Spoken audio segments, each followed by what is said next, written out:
komitmen yang jelas iman Anda tunjukkan dalam keseharian. Itu penyakit nifaq namanya. Idharul iman wa kitmanul kufri, menyembunyikan iman, menyembunyikan kufur dan memperlihatkan iman. Kan repot. Tampilnya mukmin tapi hatinya kan kafir, kan enggak ketahuan hati. Maka dalam bahasa tafsir orang munafik alladzi yadhhar fi aqwalihi wa af'alihi annahu mu'min. Munafik itu alladzi yadhhar, yang nampak muncul kelihatan, annahu mu'min, dan fi aqwalihi, dan ucapannya, wa af'alihi, dan perbuatannya, annahu mu'min, seakan-akan dia orang mukmin. Bal fi haqiqati amrihi, akan tapi hakikat sebenarnya, annahu kafir, dia orang kafir. Bal syarrun minal kafir, bahkan lebih buruk, lebih jahat dia orang kafir. Ya, orang munafik itu alladzi yadhhar fi aqwalihi, yang nampak pada ucapannya, wa af'alihi, dan perbuatannya, annahu mu'min, seakan-akan dia seorang mukmin. Bal fi haqiqati amri, akan tapi hakikat yang sebenarnya, annahu kafir, dia seorang kafir. Bal syarrun minal kafir, bahkan lebih jahat dan jelek daripada orang kafir. Kalau orang kafir kan jelas Pak, dia tunjukkan betul sikapnya, ya omongannya, perbuatannya jelas kafir. Ini yang repot, ini dia nampakkan imannya, dia sembunyikan kekufurannya. Maka peta dakwah Rasulullah itu beratnya di Madinah, karena berhadapan dengan orang-orang munafik seperti Abdullah. Dia hidup di tengah sahabat, Abdullah bin Ubay bin Salul, Musailamah al-Kadzdzab, dia hidup bersama sahabat. Kan repot. Kalau orang-orang kafir kan memisahkan, ada demarkasi tersendiri. Maka kata Nabi, al-haddulladzi bainana wa bainahumus shalah. Al-haddu, jarak, beda, batas antara kita dengan mereka as-shalah, adalah sholat. Jadi beda orang mukmin dengan orang kafir itu sholat. Orang kafir tidak sholat, kita sholat. Nah kan ada orang namanya Islam tapi tidak sholat, repot. Dia muslim tapi dia tidak sholat, tidak puasa Ramadan, tapi ikut lebaran, betul? Bayang nggak, puasa nggak, lebaran ngikut dia. Nah ini repot nih. Kalau orang-orang kafir yang tidak sholat, tidak puasa, itu selesai kita. It's okay. Yang repot nih dia muslim tapi dia tidak puasa, tidak sholat, kan repot kita. Mau diperangi, namanya muslim dan kehidupannya juga kehidupan muslim, tapi tidak melakukan ibadah. Maka bahaya jadi orang munafik. Jangan jadi orang. Kalau dalam bahasa hadis, ayatul munafik salasun, tanda orang munafik itu 3. Kata Nabi, idza haddasa kadzdzaba, kalau ngomong dia bohong. Ada nggak yang suka ngomong bohong terus? Ada. Idza haddasa kadzdzaba, ada itu munafik dalam kategori hadis Nabi, munafik itu. Idza haddasa kadzdzaba, kalau dia berbicara dia dusta. Wa idza wa'ada akhlafa, dan bila ia berjanji dia ingkari. Ada yang sudah menebar-nebar janji, dipenuhi. Tidak, itu munafik itu. Wa idza tumina khana, dan bila diberikan amanah khana, dia khianat, kata Nabi. 3 saja karakter munafik itu. Idza haddasa kadzdzaba, kalau berbicara dia dusta. Wa idza wa'ada akhlafa, kalau dia berjanji dia ingkari. Wa idza tumina khana, dan kalau diberi amanah dipercayakan dia khianat. Tanda orang munafik menurut hadis Nabi. Makanya dalam surah At-Taubah ayat 67 Allah nyatakan, apa sih kerjaan orang munafik? Al-munafiquna wal munafiqatu ba'duhum min ba'din ya'muruna bil munkar wa yanhauna 'anil ma'ruf. Jadi ciri munafik itu maksudnya al-munafiquna wal munafiqat, munafik laki-laki dan munafik perempuan, ba'duhum, sebagian mereka dan sebagian, ya'muruna bil munkar, menyuruh kemungkaran, wa yanhauna 'anil ma'ruf, dan mencegah kebaikan. Orang munafik itu kerjaannya menebar kemungkaran dan dia melarang kebaikan. Itu cirinya dalam Quran surah At-Taubah ayat 67. Al-munafiquna wal munafiqat ba'duhum min ba'din ya'muruna bil munkar wa yanhauna 'anil ma'ruf. Jadi kerjaan orang munafik itu menyuruh kemungkaran dan melarang kebaikan. Saya mau nanya, ada nggak yang kebaikan mereka larang dan keburukan dia tebarkan? Kebaikan dia larang dan kemungkaran justru dia tebarkan, ada? Ada, itu orang munafik bahasa Quran. Al-munafiquna wal munafiqatu ya'muruna bil munkar wa yanhauna 'anil ma'ruf. Kemungkaran digelorakan, ya, yang ma'ruf dia larang. Itu kerjaan orang munafik. Orang beriman, wal mu'minuna wal mu'minatu ba'duhum awliya'u ba'din ya'muruna bil ma'ruf wa yanhauna 'anil munkar. Kalau orang beriman kerjaannya amar ma'ruf nahi munkar. Kalau munafik amar munkar nahi ma'ruf. Itu besar. Saya katakan inilah kemudian kelemahan kita. Banyak orang-orang di tengah-tengah kita yang komitmen keberagaman tidak jelas, Pak. yang komitmen keberagaman dan bahkan dia merusak Islam. Padahal dia dari organisasi tertentu yang sangat lekat dengan istilah ulama. Ya, justru statement-statementnya, sikapnya itu tidak jelas. Maka apa perlunya kemudian khutbah di rumah-rumah agama lain? Apa perlunya kemudian hadir-hadir dalam sebuah peribadatan ritual keyakinan orang lain? Agama kita jelaslah. Maka asbabul wurud dari surah Al-Kafirun, asbabun nuzul dari surah Al-Kafirun yang kuliah ayyuhal kafirun la a'budu ma ta'budun wa la antum 'abiduna ma a'bud wa la ana 'abidum ma 'abadtum wa la antum 'abiduna ma a'bud lakum dinukum waliyadin. Kalau ibu lihat asbabun nuzulnya dalam bahasa perguruan tinggi, historical background, latar belakang sejarah turunnya surah Al-Kafirun. Ya, orang-orang kafir Mekah itu menawarkan kepada Rasulullah SAW bahasa mereka sih, kata mereka, sudahlah Muhammad, kita ciptakan Mekah ini biar kondusif. Bahasa mereka, biar Mekah diciptakan biar kondusif, aman-aman saja. Bagaimana kalau 1 tahun, kata mereka, kami menyembah Tuhan Anda. Giliran nanti 1 tahun Anda menyembah Tuhan kami. Jadi win-win solution, 1 tahun kami menyembah Tuhan Anda, nanti 1 tahun Anda menyembah Tuhan. Kan ini win-win solution bahasa mereka. Rasulullah itu tidak menjawab. Barangkali kapasitas keputusan Rasulullah, ya oke lah kita laksanakan. Tapi kan beliau tidak menjawab, yang menjawab kan Allah. Inilah wahyu. Maka Rasulullah menunggu jawaban dari siapa? Jawaban. Maka bahasanya kul, katakanlah oleh Muhammad. Jadi perintah dari Allah, kul, katakanlah oleh Muhammad, ya ayyuhal kafirun la a'budu ma ta'budun wa la antum 'abiduna ma a'bud wa la ana 'abidum ma 'abadtum wa la antum 'abiduna ma a'bud lakum dinukum waliyadin. Itu jawaban dari Allah. Lakum, monggo apa yang kalian yakini sebagai sebuah benar silakan. Waliyadin, dan bagiku agamaku. Dalam tafsir itu lakum dinukum, lakum syirkukum wa asnamukum. Ya, lakum dinukum, lakum syirkukum, bagi kalian sifat syirik kalian, wa asnamukum, dan patung-patung silakan sikap syirik kalian dan patung-patung. Waliyadin, wali tauhidi wa imani, dan bagiku adalah iman dan tauhid itu. Ini jawaban Allah, bukan jawaban Rasulullah SAW, karena itu wahyu, fungsinya wahyu. Maka saya sampaikan, bahasa tasamuh, musamaah, toleransi kita ini jangan dibawa kepada pembenaran. Jadi jangan dibawa kepada pembenaran, maka berbahaya statement bahwa agama itu semuanya berbahaya. Jadi toleransinya jangan berlagak-lagak dan menampilkan Islam yang sangat toleran. Enggak, prinsip harus dipegang. Itu lakum dinukum wal, itu bahasa toleransi yang dari Allah Subhanahu, solusinya bagaimana menyikapi perbedaan. Lakum dinukum ay lakum syirkukum wa asnamukum waliyadin wali tauhidi wa imani. Itu jawaban Rasul. Jadi saya katakan kepada kawan-kawan bahwa bahasa toleransi itu jangan dibawa kepada pemahaman pembenaran. Jadi toleransi itu bukan pembenaran tapi penghormatan. Hormati, kalau Anda meyakini agama Islam, silakan Anda yakini, tapi jangan mengajak saya untuk membenarkan keyakinan Anda gitu. Kan mudah sekali. Orang juga merasa terhormat. Yang nggak boleh kita mencaci maki, menghina, nggak boleh. Maka saya katakan radikalisme saya menolak. Nggak ada unsur-unsur radikal dalam agama. Yang ada tuh dalam agama tasamuh, ya, militansi beragama, menumbuhkan sikap militan, dan itu bukan beda dengan radikal. Kalau radikal itu memaksakan kehendak. Maka ketika saya dituduh, Ustaz ini radikal, saya nggak ada. Anda pahami bahwa tidak pernah agama Islam itu mengajarkan istilah radikalisme, kekerasan dalam hal menebarkan, nggak ada, nggak boleh.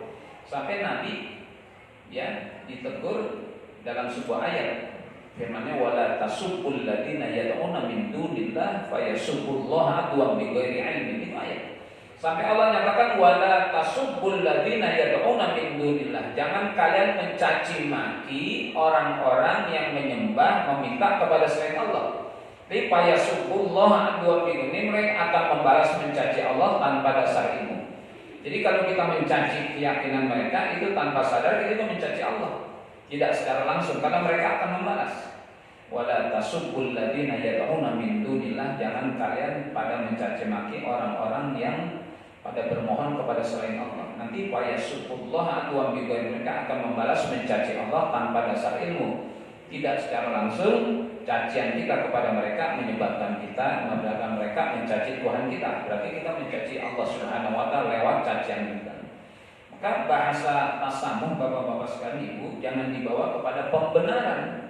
Ya, tasamuh itu toleransi, penghormatan. Bahasanya lakum dinukum waliyadin. Bagi kalian silakan agama kalian, bagiku adalah agama. Bagi kalian patung-patung kalian dan syirik kalian, waliyadin bagiku agamaku, ai waliyadi wali imani wa tauhidi, bagiku imanku dan ketahuan. Ini jelas bahasa. Sehingga kita sebetulnya beragama ini ya harus total menunjukkan sebagai seorang mukmin, jangan abu-abu.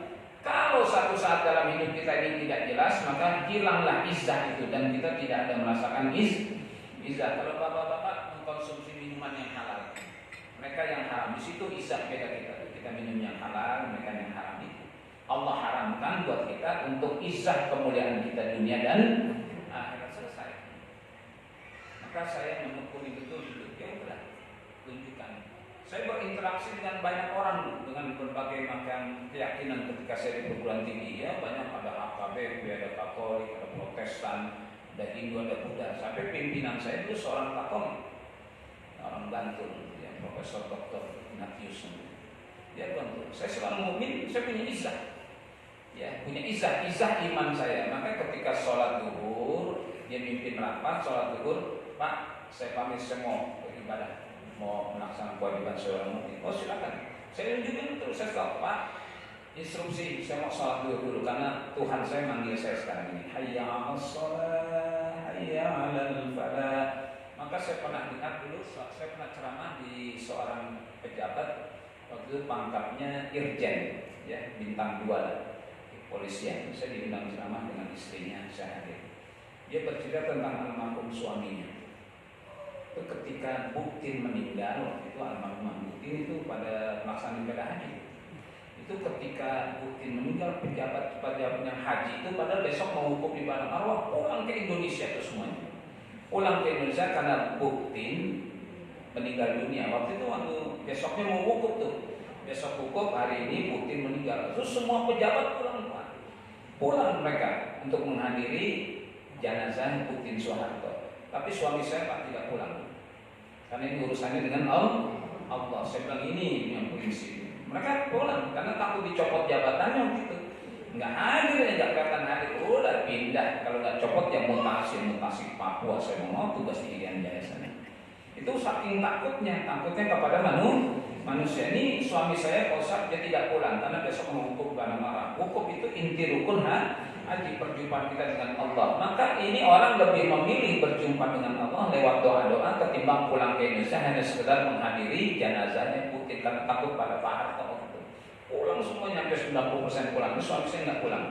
Inilah orang yang mampu menunjukkan identitas prinsip hidupnya dalam beragama. Maka kan rusaknya hidup beragama ini kalau orang munafik. Kalau orang kafir jangan dipermasalahkan, memang prinsip hidupnya yang haram bagi mereka, oke. Dan yang repot nih dia ngaku mukmin tapi minum wine. Dia mukmin tapi dia korupsi, kan repot. Dia ngaku beriman kepada Allah tapi yang dia lakukan itu bertentangan dengan syariat. Bahkan alergi Islamfobia. Banyak orang Islam itu yang takut dengan munafik. Kalau kita orang Islam, Allahu Akbar, dikasih syariat Allah, syariat ketentuan hidup untuk kemudian kita dunia. Alhamdulillah senang kita mau ada syariat sholat, puasa, zakat, ada hukuman rajam, potong tangan, sebuah kemuliaan. Maka syariat ini untuk memuliakan kita semuanya.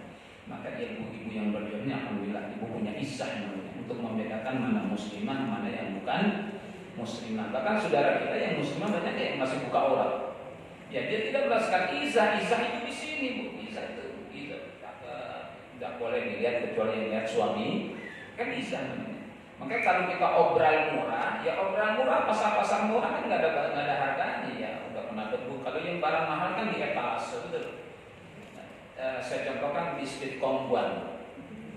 Biskuit Kongguan tuh rapi nggak? Boleh nggak kita makan tuh biskuit sebelum kita bayar? Nggak boleh kita makan sebelum kita bayar. Nah, bayar biskuit Tuhan, ya kita terima barangnya. Itu biskuit Tuhan rapi sekali. Kalengnya dibungkus dengan apa? Plastik kan? Dibungkus plastik luar. Sudah kita sobek plastiknya, sudah bisa dibuka. Belum, karena tutupnya kita buka pakai sendok, saking kerasnya ditutup rapi. Sudah buka tutupnya, sudah langsung biskuitnya. Enggak, belum, masih ada kertas-kertas yang ya sudah langsung biskuitnya diangkat, karena masih ada lagi lapisan baru kita angkat tuh biskuit. Ini prinsip biskuit Kongguan luar biasa. Bahwa barang itu boleh dimakan kalau sudah dibeli. Sudah dibeli pun nggak bisa langsung dimakan karena ditutup rapi betul. Jadi ibu ini biskuit Kongguan semuanya ini.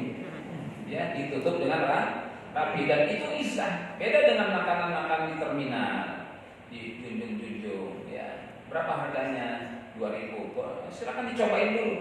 Cobain tuh, ya. Udah dicobain nggak cocok nggak jadi bayar. Kan hina sekali. Beda dengan biskuit Kongguan. Nah, ini syariat subhanahu. Saya memahami dari Allah muliakan kita dengan wudu, Allah muliakan kita dengan istinja, Allah muliakan dengan kita dengan sholat, Allah muliakan kita dengan puasa, dengan haji, dengan baca Qur'an dan menutup aurat itu izzah. Maka kalau hidup jadi orang munafik, kita tidak akan merasakan izzah karena yang punya izzah cuma 3. Walillahil izzatu walirasulihi walil mu'minin walakinnal munafiqina la ya'lamun. Tapi orang-orang munafik itu tidak mengetahui. Ibu jangan terkecoh dengan statement dari siapapun dia kalau menyatakan bahwa agama itu semuanya benar. Maka di mana kalau inna dina indallahil Islam, sesungguhnya agama di sisi Allah yang benar adalah agama.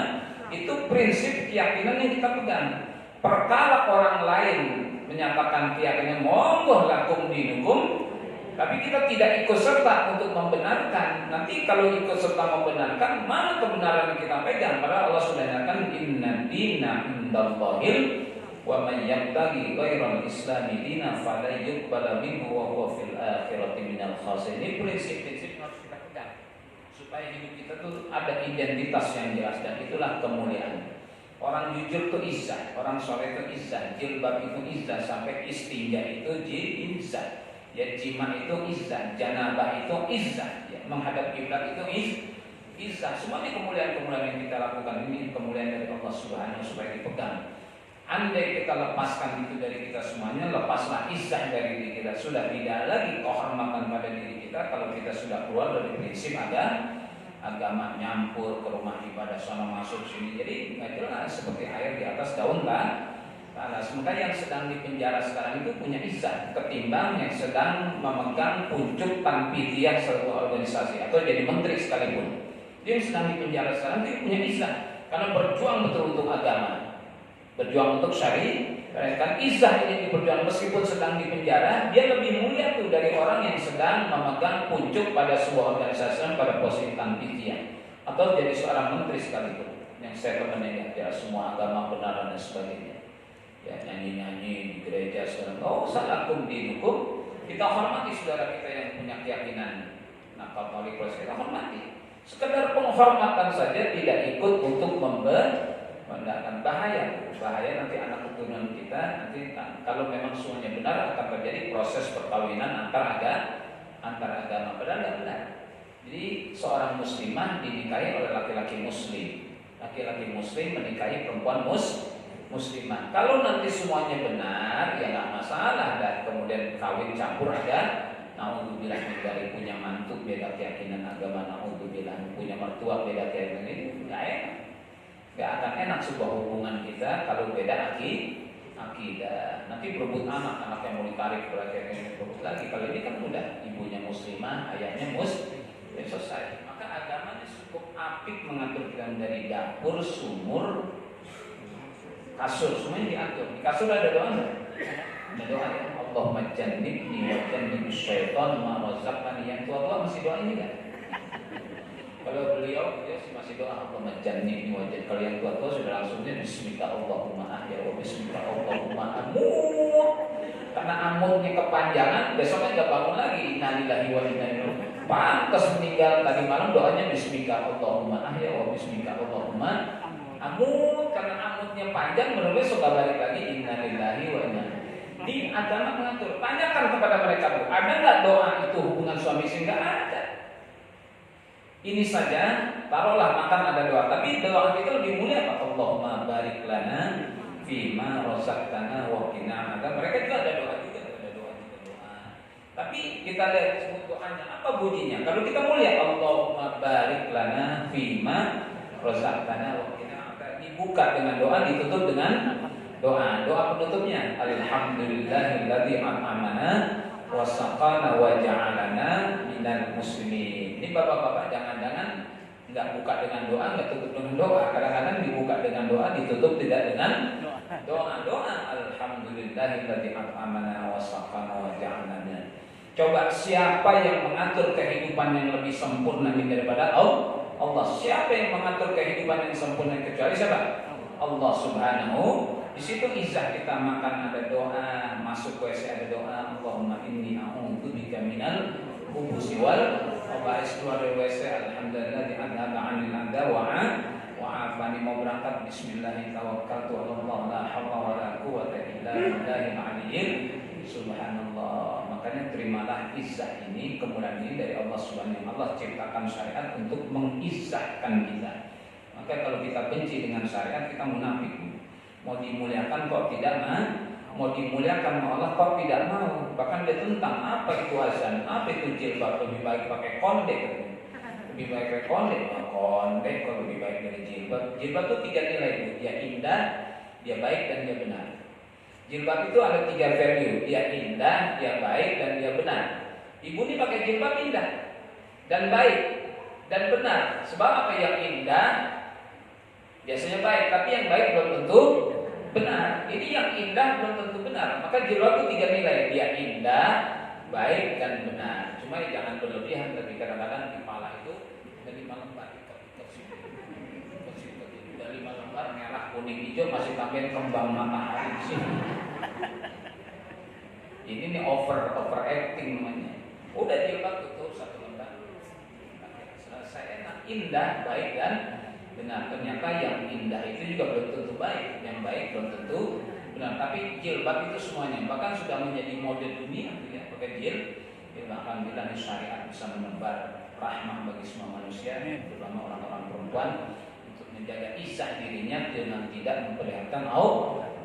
Nanti kalau memperlihatkan aurat di sembarangan orang, malah orang-orang yang dandanannya sembarang tuh sweet pasti di situ kan. Kalau dia lewat tuh pasti disendal. Jika adna ayyu'arabna fala yu'daina. Maka jilbab itu dalika adna ayyu'arabna fala yu'daina. Mereka lebih dikenal dan mereka tidak akan disakiti. Tidak ada orang-orang jilbab sweet. Andai kata orang berjilbab bizalimi, pasti banyak orang mau membela. Tapi kalau perempuan itu dandanannya sembarangan, di sweet orang ya memang dandanannya mengundang itu. Kan begitu biasanya, ya meskipun dia tidak boleh juga mendolimi orang, tapi diri kita yang mengundang kemudian hal-hal itu terjadi. Kan kalau kita pakai jilbab rapi, mau ngaji, nggak mungkin sweet, ini nggak mungkin. Ini di sweet ini celana pendek, segala kemana-mana, orang pasti sweet yang diremehkan. Maka kalau jilbab pada yudaina, ya dan keadna ayyu'arabna pada itu lebih dekat untuk dikenal dan tidak akan disakiti. Itulah hikmah syariat jilbab buat ibu-ibu semua yang perempuan ini. Mudah-mudahan Allah Subhanahu wa taala memberikan kepada kita izzah dunia dan izzah akhirat. Amin ya rabbal alamin. Mari sama-sama hidup beragama yang utuh. Yang utuh ketemu dengan assalamualaikum, waalaikumsalam. Jangan good morning, ya good morning, good evening, good night. Ini ya terasa modern good night gitu. Terasa modern bilang good. Kalau assalamualaikum itu 24 hours. Kalau selamat pagi itu doa ya selamatnya di pagi hari aja, selamat siang selamatnya di siang, nggak tahu malam, nggak selamat malam, nggak tahu besok kali. Assalamualaikum warahmatullahi wabarakatuh 24 hours 24 kita doakan assalamualaikum warahmatullahi wabarakatuh 24 jam. Jadi nggak perlu selamat pagi, pakai assalamualaikum warahmatullahi. Assalamualaikum warahmatullahi. Kok malu ngomong gitu? Kok malu ngomong gitu, kerasan deso? Enggak, agama ini mulia, shalihun likulli zaman wa makan. Dia cocok untuk segala tempat dan segala waktu. Islam diakui ternyata betul. An-nadhafatu minal iman, ya. Innallaha yuhibbut tawwabin wa yuhibbul mutatahhirin. Wallahul muwaffiq. Assalamualaikum warahmatullahi wabarakatuh. Assalamualaikum warahmatullahi wabarakatuh. Kemudian jamaah sekalian, kita bisa pakai satu hal yang pertanyaan.